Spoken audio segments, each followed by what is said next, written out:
Let's try that again. Greetings and welcome to Conversations at Noon on the Connecticut Freedom Trial. I'm Tammy Denise. In 1995, August, the General Assembly made it a law that the Connecticut Freedom Trial should exist to tell the stories of Black narratives from the Black perspective. A year later, in September of 1996, the trial would open to the public in 65 towns and 30 sites, and the mission is to have a site or acknowledgement in all 169 towns. Today, we are in upwards of 70 towns with almost 180 sites. Today, we are going to see a presentation from a Mr. Jordan Freeman. But before we do that, let's do a little housekeeping. You can put any questions or comments you may have on whatever platform you're in. We will do our best to get to them all. Please let us know how we're doing and what you would like to see on future episodes of Conversations at Noon on the Connecticut Freedom Trial. So we will talk about Jordan Freeman on the other side of his performance. So Mr. Jordan Freeman, welcome to the show. Oh, freedom. Oh, freedom. Freedom over me. Before I be a slave, I'll be buried in my grave and go home to my Lord and be free. Oh, freedom. Oh, freedom. Freedom over me. Before I be a slave, I'll be buried in my grave and go home to my Lord and be free. Freedom! Greetings to all of you. My name is Jordan Freeman. I was born in the year 1732. As time passed on and as I became a man, in 1755, I married Miss Lily, who then was the servant of Miss Mary Prentice. I later became the servant of Mr. John Ledyard, then the body servant of Colonel William Ledyard. Now, many have wondered if blacks participated during the Revolution. Well, I was summoned here today to tell you our story. Can always remember as a young boy having a very strong desire about being free. That old song represents just that. If freedom was to come over me, even if it was brought to me in death. I remember an account in 1768. The British soldiers had just docked outside of the city of Boston, and many of the British officers came ashore trying to stir up the Boston slaves and telling them to rise up and fight against your oppressor. And we, the British Army, we will protect you, we will back you. But no Boston slave raised a hand. But 2 years later, to what was later to be named the famed Boston Massacre, a slave did stand up and a slave did raise his hand. The British Army is now moving swiftly through the streets of Boston. Move, get out the way. Move, get out the way. There they were approached by a crowd and a group of sailors led by a black named Crispus Attucks.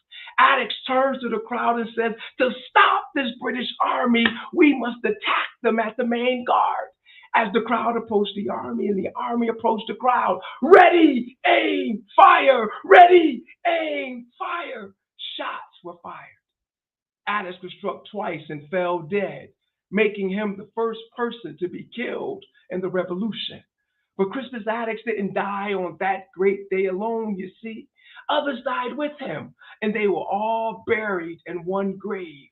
And the headstone read, as long as freedom's cause the wise contend, dear to your country shall your fame extend, and while to the world the lettered stone shall tell, where Caldwell, Attucks, Gray, and Maverick fell. These men died for this thing called freedom. Oh my. Thank you, thank you, thank you. Ladies and gentlemen, let's welcome Mr. Kevin Johnson. Thank Hello. so much for that. Kevin, let me just give a brief background on you to our audience. Kevin Johnson works at the State Library's History and Genealogy Unit, and he's been portraying Jordan Freeman for about 17 years. In addition to portraying Jordan Freeman, he has been presenting as Private William Webb, a soldier in the Civil War for 26 years, and has given more than 600 presentations. The Connecticut Library provides high quality library and information services to state government and the citizens of Connecticut. It also preserves and makes accessible the record of Connecticut's history and heritage. The focus of the museum and its collections is Connecticut's government, military, and industrial history, and it has a permanent and changing exhibits which trace the growth of the state. Welcome, welcome, welcome, Mr. Kevin Johnson. We're so glad to have you here. Oh, thank you, my friend, Miss Tammy. Good to see you, and thank you for the invitation. I'm so glad you were able to come because I know you are such a busy person. So I appreciate you taking the time to be here. So we'll just jump right into it. I guess my first question to you is going to be, who really was Jordan Freeman and why is his story so important to us today? Wow, wow. As you can see, as I got excited, and wanted to share, but I said I can't share the whole story now, but to draw the audience and to definitely make people come out to check out the rest of the story. That was just a snippet of his story. But his story becomes so valuable because it's one of those hidden gems within Connecticut's history. When you think about Connecticut's history is so rich and so vast, from covering so many topics and areas, from the charter to cults and civil war and all kind of areas. But the Revolutionary War, is one of those areas that is the beginning of our country's history, the nation's founding, and African Americans' contribution was just huge. And to discover the story of Jordan Freeman, for me, it was truly enlightening. It was a story that I did not know. I was unaware of, but in my research and then working here at the State Library, diving into the records, looking at his Civil War documents, I actually came across some information that I'll share with you briefly, some books that really struck me about Jordan Freeman, and his story just really adds to the contribution of African American courage within the life of the state. And so I get so excited when I share his story because telling his story, Miss Tammy, makes me an American hero. And so I like that piece of sharing his history and his story. Now I see we may have frozen over there, so I'll just keep sharing. And so as we do share, as I dove into his story, I began to think about a couple of books that really got me going in my research. Came across a book called The Colored Patriots of the American Revolution. Anyone that's interested in studying the American Revolution and African American contribution, this is a great find. Was a find for me because William C. Nell was an African American historian, and in his journey wanted to find out who were those individuals that served. And so he did what Alex Haley did, actually began to do a family genealogy trace. And here at the State Library, what we do is help people find their connection to the past and find their ancestors. And so that's a fun job for us here to helping people make that connection to the past. But William C. Nell wanted to find any descendants and any of those individuals. So this book is published in 1855, and his research was one that covered the 13 colonies and really discovering those individuals that served within the colonies that from African American descent. So this is a great book. Scholars today still give William C. Nell credit in his book of The Colored Patriots. So this is a great find. But then another great find for me in helping me discover Jordan Freeman's story was a good friend and former colleague who's now passed away, but Mr. Dave White actually put together Connecticut Black Soldiers. And in his particular piece of this bicentennial piece was very enlightening because it was here that I discovered Jordan Freeman. Dave has a page here of the Battle of Fort Griswold, and as I came across that page, I saw that plaque of Jordan Freeman actually piking that British officer, and that struck my attention and made me really want to discover who Jordan Freeman was, and so that launched me into that particular journey of finding out Jordan Freeman, and so I was truly excited about that piece and truly excited about learning more about his life and diving into the state library, began to do our research and try to find as much information that we can find pertaining to his life. There was a third book as well. Mr. Richard White wrote the book Jordan Freeman is My Friend, and that book was just a children's book, but also one of just trying to make awareness to Jordan Freeman's story. And so those are a few things that got me started into sharing Jordan Freeman's story. Awesome. I love that. Kevin, I apologize. We're having technical difficulties on this end. So if I ask something that you've already said, just be patient with me because I'm going in and out.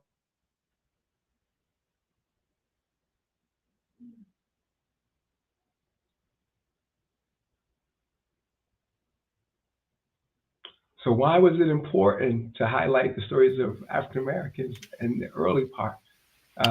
Hi, I could go ahead and ask the questions in the meantime until Tammy comes back. But go ahead, Mr. Johnson. Sorry.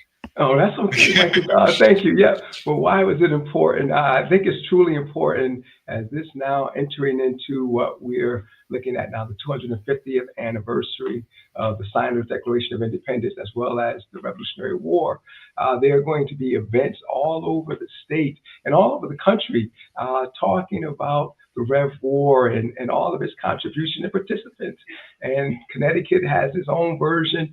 There are a number of my colleagues here that are actually diving in and creating what we can share through the state library to make a contribution to that American Revolution history. And so those pieces are truly exciting, which allows us to be able to dive in to those hidden stories. Connecticut had at least 500 African American, Native Americans, or persons of color, as we shared, that did participate. And so that's just a work for some student or young historian that's looking to unfold who these individuals were. So those stories are truly dynamite and need to be shared. And if we can begin to share those stories, it really gives our students as well as our citizens of our state a broader perspective of who actually participated during the Revolutionary War and what were their contributions. Absolutely, absolutely.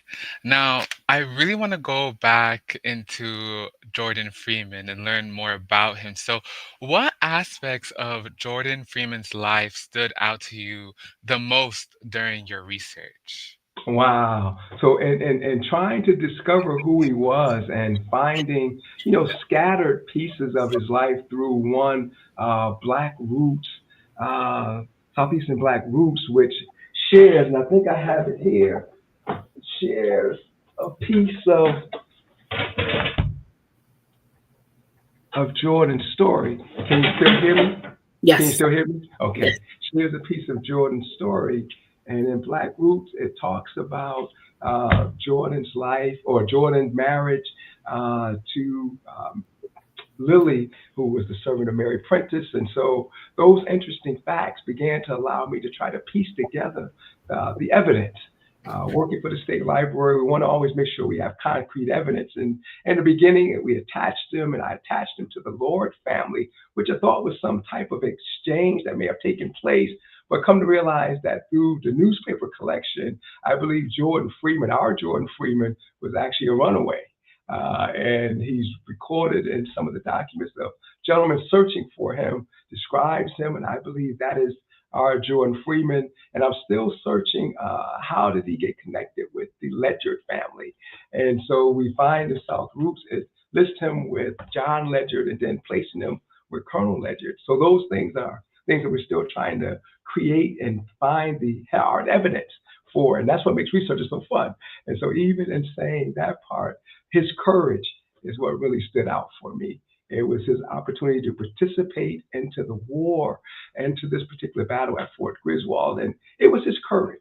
not having to go to the battle, but yet going there. And then not only fighting and piking that British officer, but also losing his life. And that was the sentiment of what the war represented for African Americans, was really the opportunity of being free, independent. That ideology was truly real within the life of African Americans, that if we can fight and serve to show our heroism, our courage, that would say a great deal. And so Jordan participated in that, was one that really pulled me in to his story as a story that needs to be told. All right, so another technical difficulty, Cammy. We'll be coming back, I promise. But since Jordan Freeman, so I've heard since Jordan Freeman was not an enlisted soldier, how do you approach telling his story within the broader narrative of the Revolutionary War? That's a great question. What I tried to take the perspective of is looking at the war and the period through his eyes. So because as history would share with us throughout time, it would allow us to be able to see in moments of life through an individual eyes. I think about us currently and the time that we live in through social media or newspapers. We're able to track events. And so here Jordan is the body servant of Colonel Ledyard. And so he's in the mix of everything that's really going on, and being able to give an account of what was happening, by the periods. As the war is brewing, I wanted to share that beginning piece from his life, and then moving into the start of the Revolutionary War, or those talks about what do we do with the African. So there's a number of different things that I share within the life of the story that I didn't share today, but within the life of the story of some movements that were occurring, that was leading to the war, but also the movement of African Americans. And I try to follow that case period by period so that people can get a sense of the war brewing, but through the eyes of an African American, through the eyes of Jordan, as he's hearing and listening to what's happening, leading right up into his fatal and his death at Fort Griswold. Now, you mentioned like understanding or looking at like through the eyes of the African American during that time, right? So, what are some common misconceptions people have about African Americans' involvement in the Revolutionary War? Hmm. One, I think, is the willingness. Some people may feel that blacks didn't want to fight, but when the opportunity presented itself, African Americans were ready to go into fight. Even when the call was made, you had blacks that were ready to go, to Boston and to fight at the first battle once the charge came out. And so the willingness to fight was there, but it was given the opportunity. If we were given that opportunity to fight, so it was, said throughout the time that blacks would be cowards or traitors. And knowing the previous war, the French and Indian War, blacks served and fought. So the Revolutionary War was no different because we wanted to participate. If it Right. was going to lead to freedom, we were willing to dive in and take the charge. Wonderful. Oh, here's Tammy. Hi there, Michael. Don't leave, because apparently they're working in my area today of all days. Oh, So okay. All right. that's what's happening. So I'm probably going to blink off again. I'm so glad I know Kevin and I know what's happening. But I'm glad the audience is able to continue to get it consistently. So I apologize. I had no notice that this was going to happen, or I would have been elsewhere. So Kevin, okay, I don't know where we left off at. Yeah, we're actually about to start the next part. Can you share some details? Yes. Can you share some details of your research? But I also wanted to ask, and I'm sure you probably answered this, in your research, what was the brightest diamond that shone for you? Because, sometimes when you're doing research, you go down rabbit holes and you start off one place, you end up in 50 others, and you find all of these juicy tidbits of things. What was one of those? Wow, wow, wow. That is a great question, because Jordan Freeman did not enlist, so I can't approach him as a soldier. But in finding other soldiers that fought, and then just diving into sharing the broader part of the story as I do share some of those individuals. But I think of the Hawley family. There is a story of Nero Hawley who fought at Valley Forge, and his descendant actually served in the 29th Connecticut Volunteers. And so when I dive into listening to his story, I just imagine, and then I knew one of his descendants, Ben Hawley, who was serving with the 29th and doing the history of the 29th. But just to think of this Hawley family. So the jewel for me in doing the research is looking at this family line from the Revolutionary War going into the War of 1812 and even into the Civil War. It showed me that this family believed in freedom. It showed me that this family believed in fighting and serving the country. That's a major takeaway for me, because I think many people think, Blacks did not want to participate. But if you're going to have liberation, you're going to have to participate in your own liberation, and you're going to have to stand up and fight. And so they were willing to do it. But this family does that. Another jewel. So you get me started. I'm trying to be calm. I know, you go down the rabbit hole. But it's fascinating when you find the first families, right? Yeah. These are first families because they were here before this was technically a country. So I love when we dive into the first families and we realize that the role the African American or the Black person played, the everyday Black person played, because like you said, he didn't enlist in the army, but he was like militia, and militia is your everyday person fighting in their everyday garb with whatever instrument they had to go for this thing called freedom. So I love when we hear about the first families, and to know that the Hawleys was definitely a first family. That adds to the Venture Smiths, the Lois and Caesar Peters. And as historians, and I don't want to exactly say gatekeepers, but keepers of the history and exposers of this history, it's fascinating to bring to the fore all of those that have been hidden in history and those hidden jewels. So I appreciate all of the hard work that you continue to do, but we're not done yet. So let's get this question out the way now. In today's current climate, with the trying, and I say trying, to erase history, because we're not going to let it just disappear. Like we said, we got first families that were hidden in history, and as we're uncovering them, we're not going to let them go back. We're not going to let them be hidden again. So in today's climate, how important is living history and bringing to life this first family individual do you think it is in helping to stop or put an obstacle in the way of erasing history? Well, one, we can't erase history. I think we got to deal with it, with all of its ugliness, with all of what it is. You have to deal with it.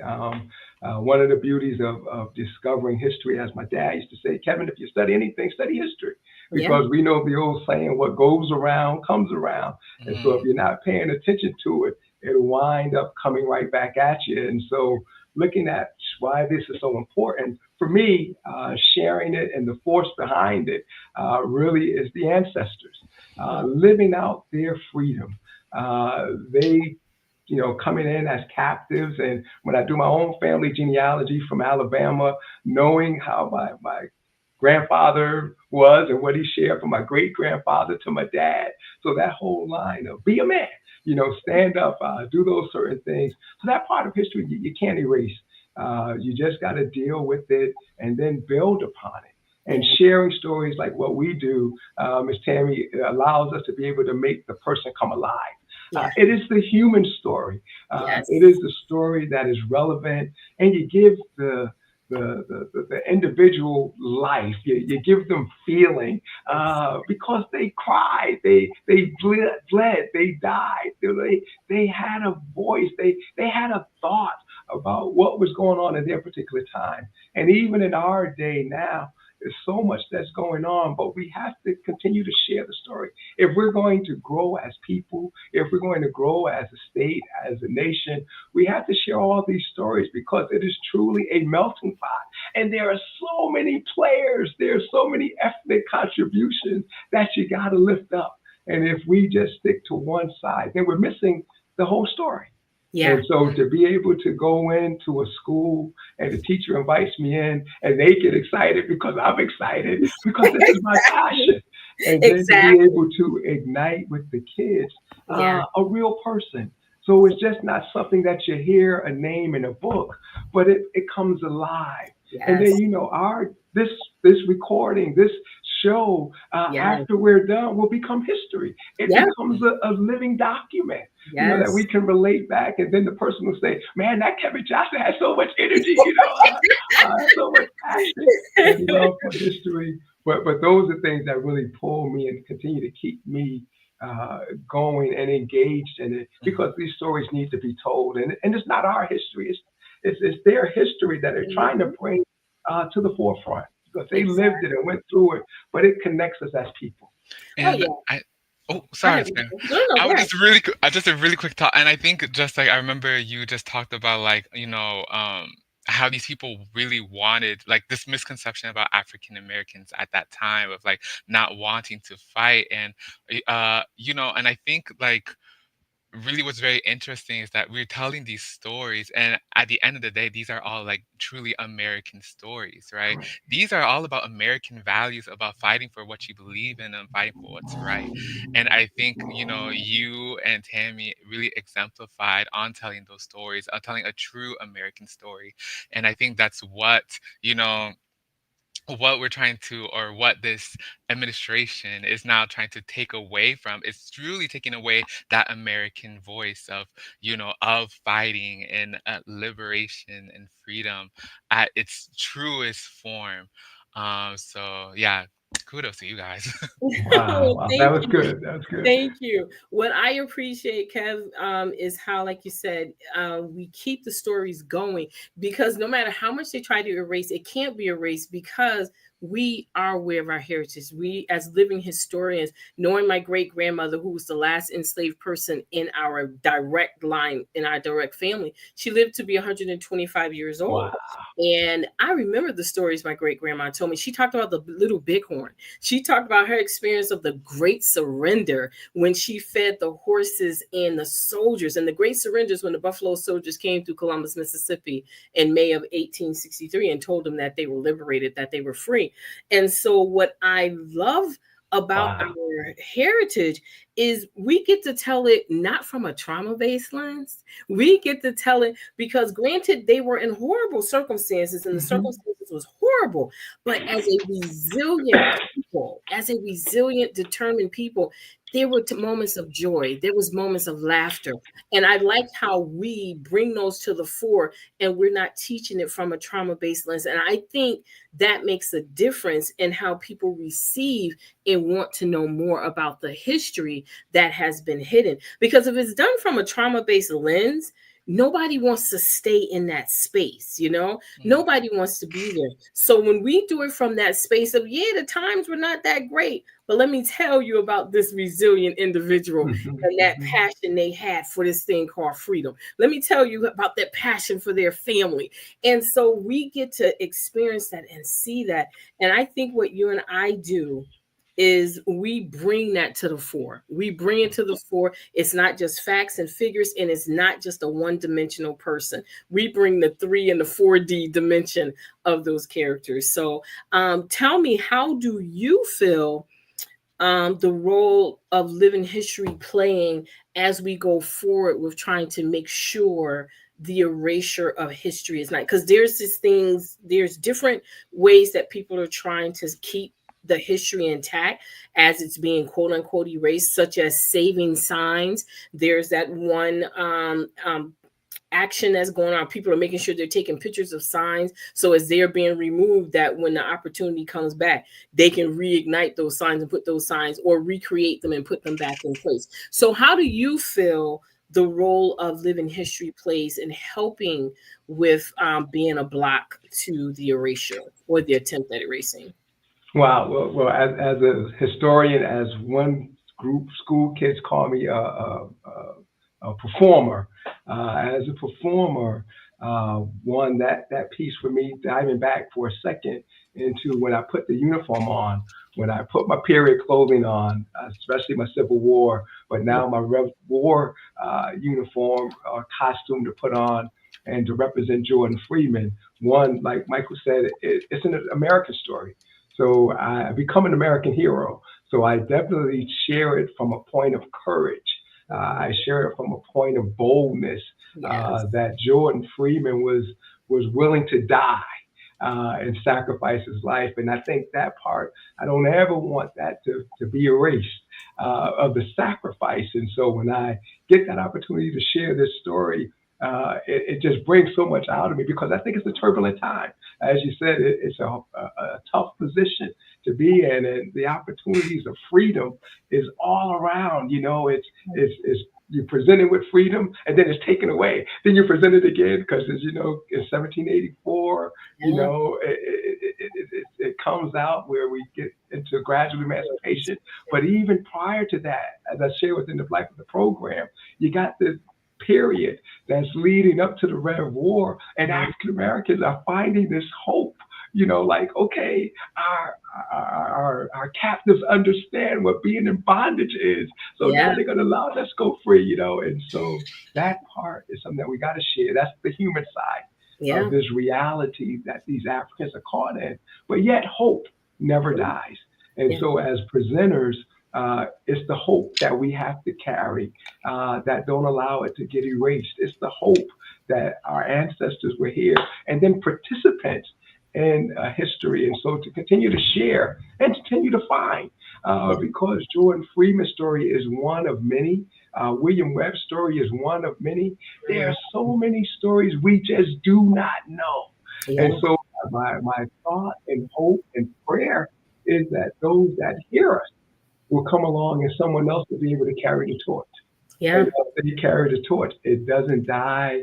It doesn't get erased.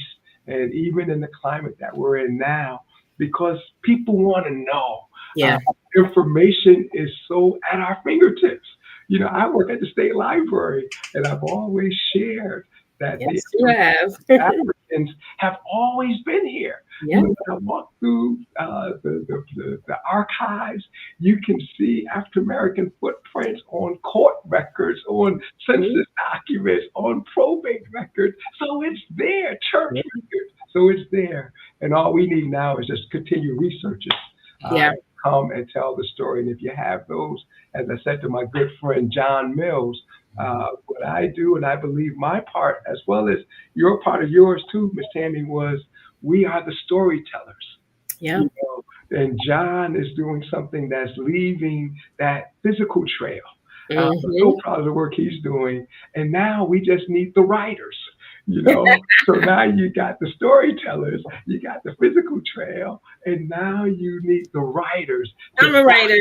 Okay, I know you're a writer, but, you know, but we need the writers. And so hopefully we need more. we can stimulate that in people to dive into the research and then write and write the history, and in that way it always remains.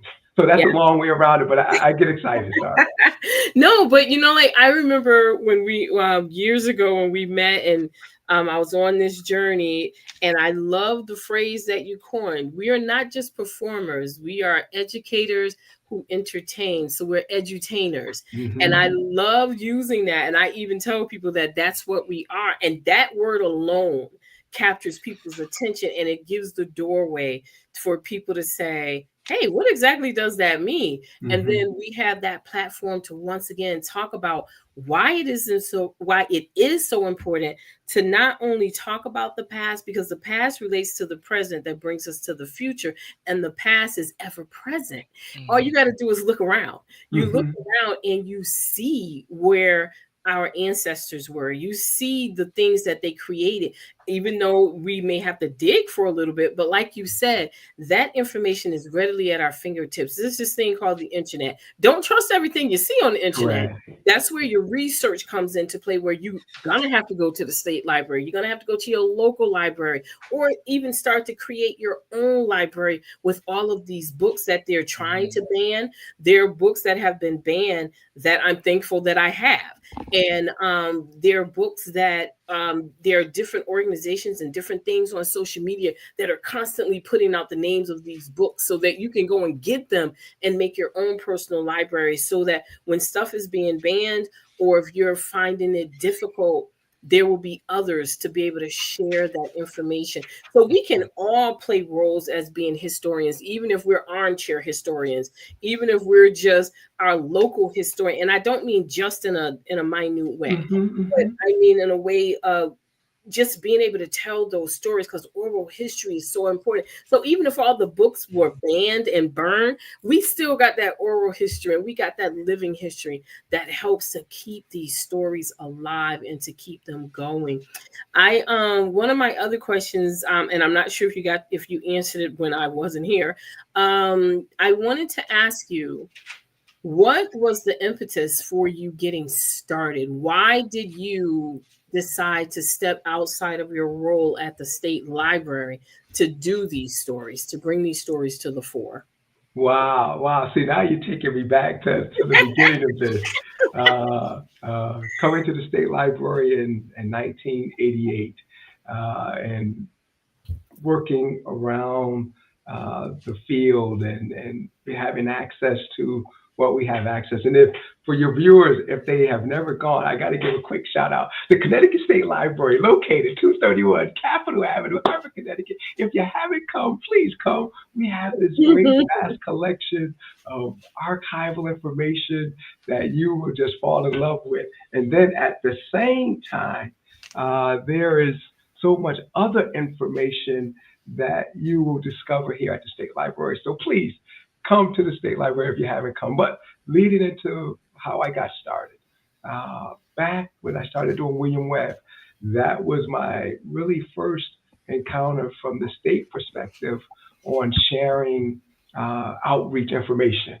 Yep. And when Dean Nelson asked me to put on the Civil War uniform, and knowing that the period then, it was information, it was there, just like the Revolutionary War information is there, but you're not as familiar with it. Exactly. You know it, but you're not familiar. And so when he asked me to put the uniform on, I did. We went to Bushnell Park, took a series of photos, and a kid says, "Kev, you you're like one of the Buffalo Soldiers." And I told him I was representing the 29th story, and he had no clue. And so then he invited me actually to UConn to talk to the classroom about the story.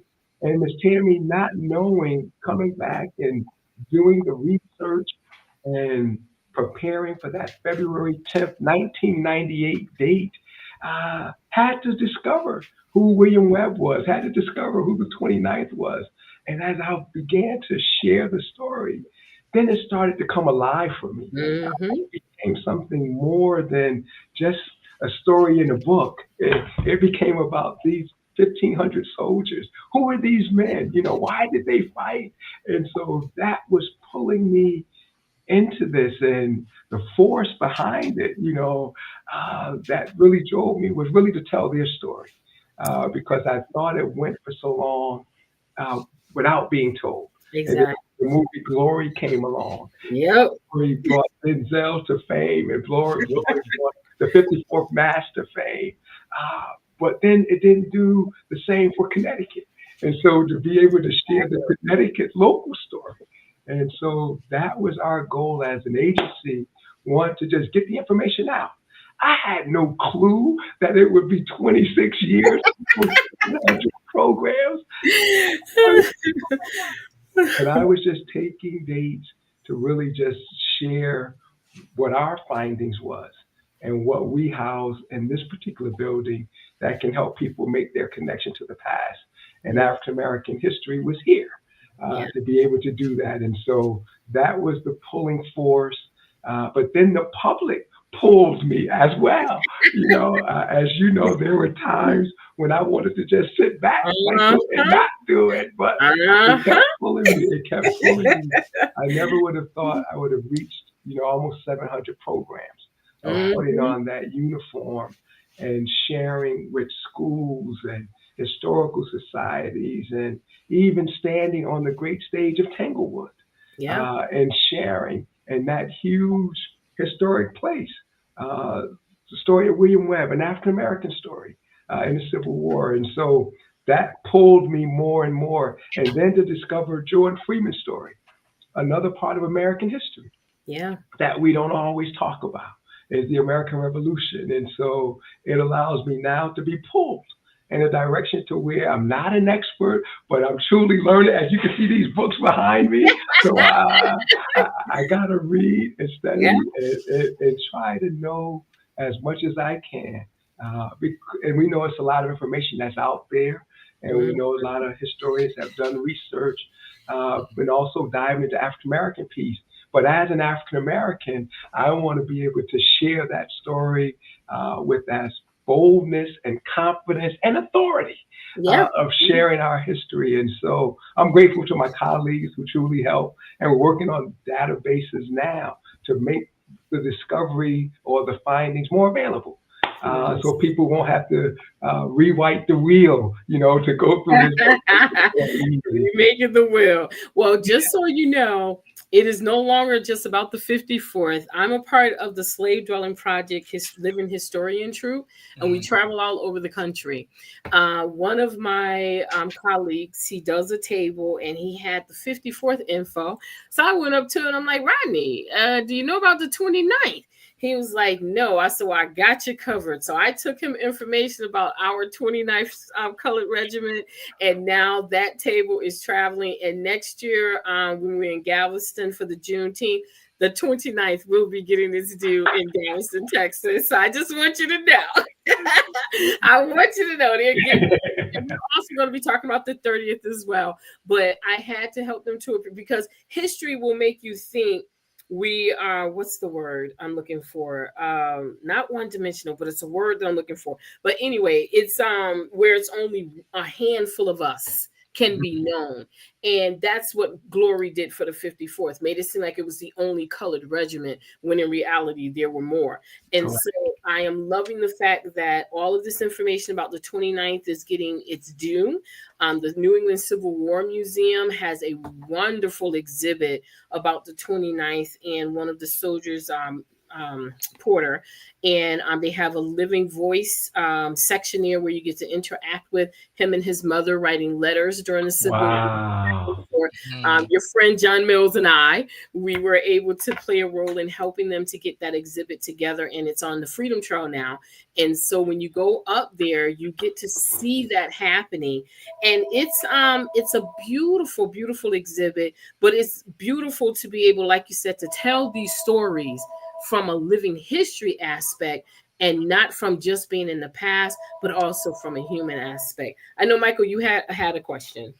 Yes, I have one more, and then I had to go back becoming the techie once again. But You are appreciated, sir. Thank no you. problem.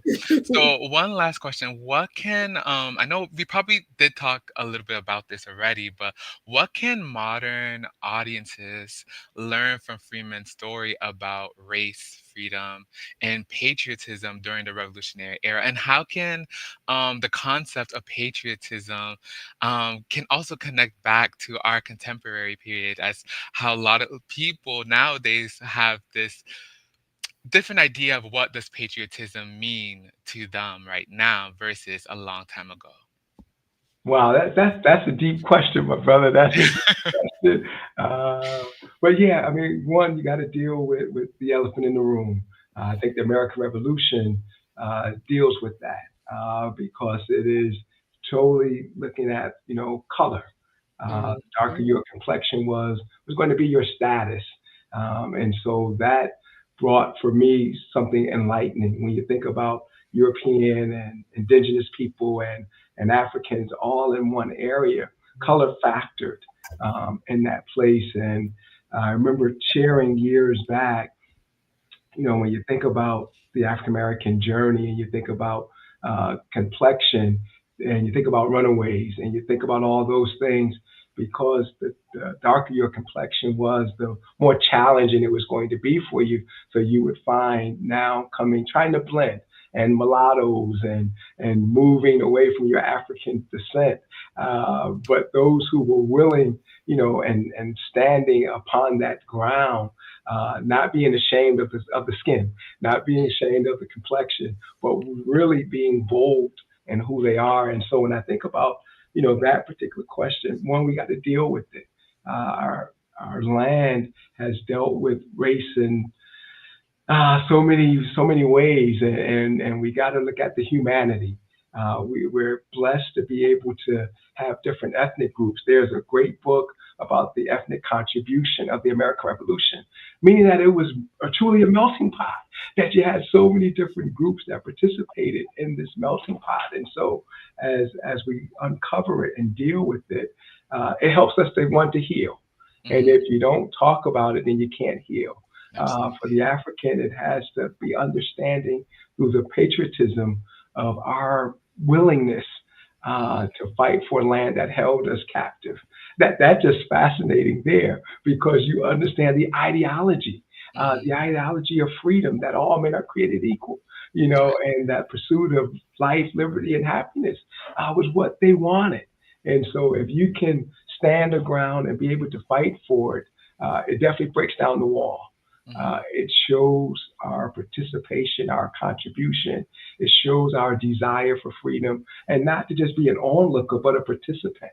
And so that participation for me is what I see when I look at this particular piece and looking at 500 Connecticut persons of color that were willing to fight and to die for this thing called freedom. As you know, that's what I titled this, a fight to set a people free, because they were willing to fight that we might be free. And so, Michael, that's a heavy question. Even in this climate, we can look at the past to really deal with our present and our future. But what do we learn from it? That's always my biggest question, is how do we learn from where we've been to where we're trying to get to? And is one, looking at people as human beings. If we can get the humanity of people, then we're on the right track, and accepting people and their contributions to the betterment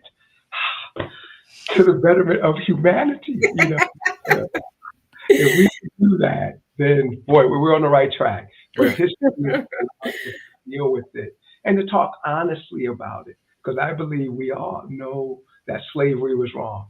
I believe that's the one thing that everybody can agree upon, that it was wrong. You don't hold people in bondage. We can all agree upon that. And now, after we understand that state, where do we go from here? How do we now build? How do we become better people? And so it's a question that we're still going to deal with. It's something that we have to face head on. But through research and through living performances, hopefully it'll allow us to break the barrier, to let down the defense, the guard, and be able to talk openly and honestly about a subject that so many people don't want to deal with. But I'm okay. I'm okay in dealing with it because I know who I am. Exactly. And so, this helps me to even be bold in sharing Jordan Freeman's story. So I stand flat-foot and share that story with so much pride and then gratitude. Well, one of the things I would like to say, Kev, with when you're saying talking to people and taking down the defense, one of the things when I'm not being an edutainer, one of the things I help people to appreciate is how we keep them not on guard. And we just say three things: not blaming, shaming, or guilting, because no one is at fault for the systems that were put in place years ago. No one is to be ashamed because they are descendants of people who were enslaved. And there's no reason to feel guilty about either or. But we have to acknowledge those systems that were put in place that some are still benefiting from today that are oppressing others. And I find that when I start the conversation that way, walls come down and conversations can be had, because we are a big old salad bowl. There's so many ethnicities that's mixed together. And when you mix them all together, we get a great hodgepodge of stuff, Yeah, you know. yeah. And it's a wonderful thing to have different variety, because there's different salads. So there's all kinds of salads, and when you put different salads, different ingredients in different salads, you get a different mixture every time. Sometimes it goes wonderfully together, sometimes it doesn't, but that's when you start mixing more, and that's where the conversation comes into play, and then you talk about those different ingredients, and that's where understanding comes into play. So I appreciate that. Let me read some of the comments that's here. John Mills, he says, Brother Kevin, I truly appreciate your kindness, mentorship, and dedication to telling our stories. Thank you, sir. Then you have Andre Kitt. He says, great job, Kevin. Thank you for continuing to storytell, reenact, and encourage the telling of our stories from a Black male perspective. And then he also throws a little jab in there. He said, you thought you were going to retire. You were just teasing us, weren't you? And I always say that too, because you would always tell me, Tammy, I'm about to put private web up. I'm like, no, you're not. I was like, you think you are, but no, you're not. And here you are 26 years later. You are still telling that story. And you know why? Because it's an important story to tell. And it is so important that representation is there. There's not a whole lot of us doing what we do in one concentrated area. We're spread throughout the country, and we're trying our best to be as supportive of one another from afar.